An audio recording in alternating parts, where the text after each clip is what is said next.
Vienna, Austria. 19 na taong gulang si Hedy Kiesler at bida sa Ecstasy, isang Czech film na, alam mo na, nagpakita ng unang on-screen female orgasm sa sinehan.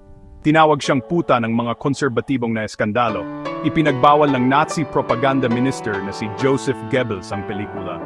Pero si Friedrich Mundell, isa sa pinakamayamang arms dealer ng Austria, may ibang nakita. Pinakasalan niya ito, at pagkatapos ay ikinulong. Si Mundell ay isang pasista na nagbebenta ng armas kina Hitler at Mussolini. Ikinulong niya si Hedy sa kanyang kastilyo, binihisan para sa mga dinner party kasama ang mga opisyal ng Nazi, at pinagbawalan siyang umarte. Siya ang kanyang trophy wife, ang kanyang magandang pag-aari, napilitang umupo sa walang katapusang business meetings kung saan tinalakay ng mga pasistang arms dealer ang teknolohiyang militar. Pero ito ang hindi napansin ni Mundell, nakikinig si Hedy. At matalino si Hedy. Habang ang kanyang asawa at ang kanyang mga kliyenteng Nazi ay nag-uusap tungkol sa mga torpedo, radio frequencies, at military communications, sinisipsip ni Hedy Kiesler ang bawat salita.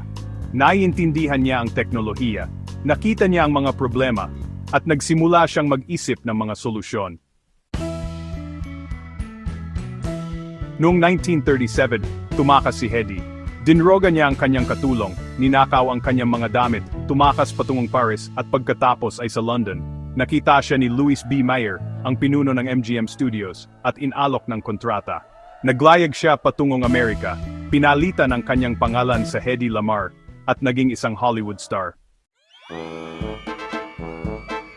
Nakita ng mundo ang isang nakamamanghang aktres.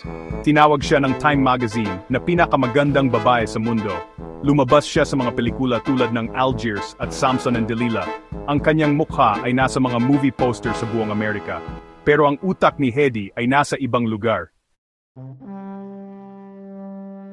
Iniisip niya ang mga Nazi, tungkol sa giyera, tungkol sa teknolohiyang narinig niyang pinag-usapan sa kastilyo ni Mundell. Alam niya na ang mga radio-controlled torpedo ay maaring i-jam ng kalaban na nagiging walang silbi ang mga ito. Kung nagpadala ka ng signal sa isang frequency lang, maaring ma-detect ito ng kalaban at masira. Ang mga torpedo ay lilihis sa kurso. Ligtas ang mga barko. Pero paano kung ang signal ay patuloy na nagbabago ng frequencies? Paano kung lumipat ito mula sa isang frequency patungo sa isa pa sa isang pattern na alam lang ng transmitter at receiver? Hindi mai-jam ng kalaban ang hindi nila mahuhulaan.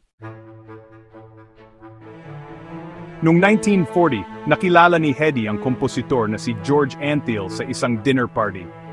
Nagsimula silang mag-usap tungkol sa musika. Pagkatapos ay tungkol sa teknolohiya. Pagkatapos ay tungkol sa mga synchronized player pianos. Kung paano sila makakapaglaro ng perpektong synchronized gamit ang mga perforated paper rolls. At may ideya si Hedy. Paano kung magagamit mo ang parehong prinsipyo para i-synchronize ang mga radio frequencies? Ang transmitter at receiver ay maaring lumipat sa pagitan ng 88 iba't ibang frequencies. Pinili niya ang 88 dahil iyon ang bilang ng mga keys sa isang piano sa perpektong sync na ginagawang imposible ang signal na i-jam o i-intercept. Magkasama, binuo ni na Hedy at George ang konsepto. Tinawag nila itong frequency hopping. Noong 1942, binigyan sila ng United States Patent 2,292,387 para sa isang secret communication system. Ibinigay nila ito sa United States Navy, umaasang makakatulong ito upang talunin ang mga Nazi. Tinanggihan ito ng Navy. Sabi ng ilang account, binalewala nila ito dahil actress lang si Hedy. Sabi naman ng iba, ang teknolohiya ay ahead of its time. Anuman ang dahilan, isinantabi ng Navy ang patent at sinabi kay Hedy na mas makatulong siya sa giyera sa pamamagitan ng pagbebenta ng war bonds. Kaya ginawa niya. Nakalikom si Hedy Lamarr ng $25 million para sa giyera sa pamamagitan ng pag-auction ng mga halik at paglabas sa mga rallies. Ipinagdiwang ng mundo ang kanyang ganda habang binabalewala ang kanyang utak.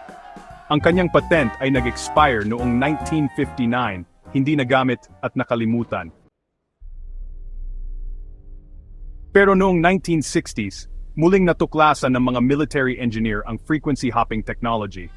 Ginamit nila ito sa mga barko ng Navy noong Cuban Missile Crisis. Ginamit nila ito sa secure military communications. Pagsapit ng 1980s at 1990s, ang frequency hopping ang naging pundasyon para sa Wi-Fi, Bluetooth, GPS. Basically, lahat ng modernong wireless communication. Alam mo ba, sa tuwing kumokonekta ka sa Wi-Fi, ginagamit mo talaga ang teknolohiyang inimbento ni Hedy Lamarr noon pang 1941. Pero sa loob ng ilang dekada, wala siyang nakuha na kredito. Walang royalties. Walang pagkilala. Noong 1997, 56 na taon pagkatapos ng kanyang patent, sa wakas ay binigyan ng Electronic Frontier Foundation si Hedy Lamarr ng Pioneer Award. Kinikilala ang kanyang malaking kontribusyon sa wireless technology. 83 taong gulang na siya. Binaliwala siya ng higit sa kalahating siglo habang tahimik na binabago ng kanyang imbensyon ang mundo.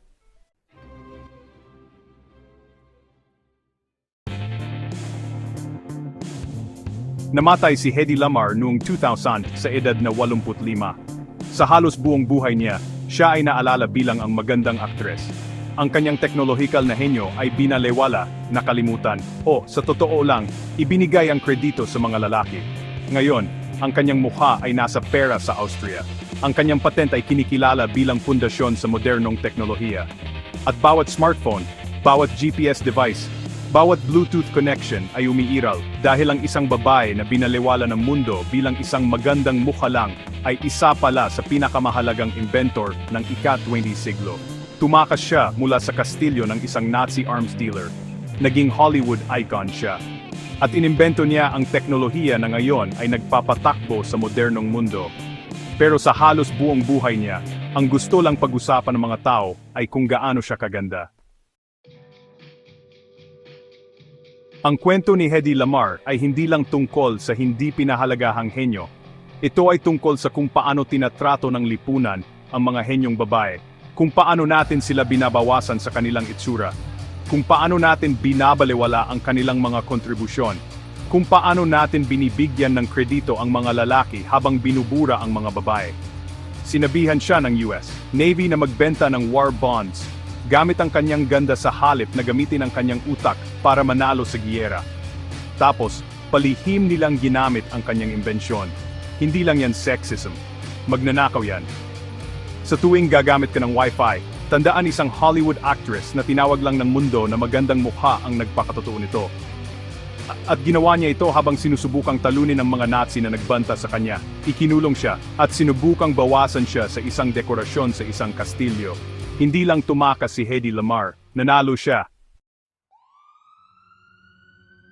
Bilang pagpaparangal kay Hedy Lamarr, 1904 hanggang 2000, na ang ganda ay ipinagdiwang ng mundo, ngunit ang henyo ay sinubukang burahin ng mundo.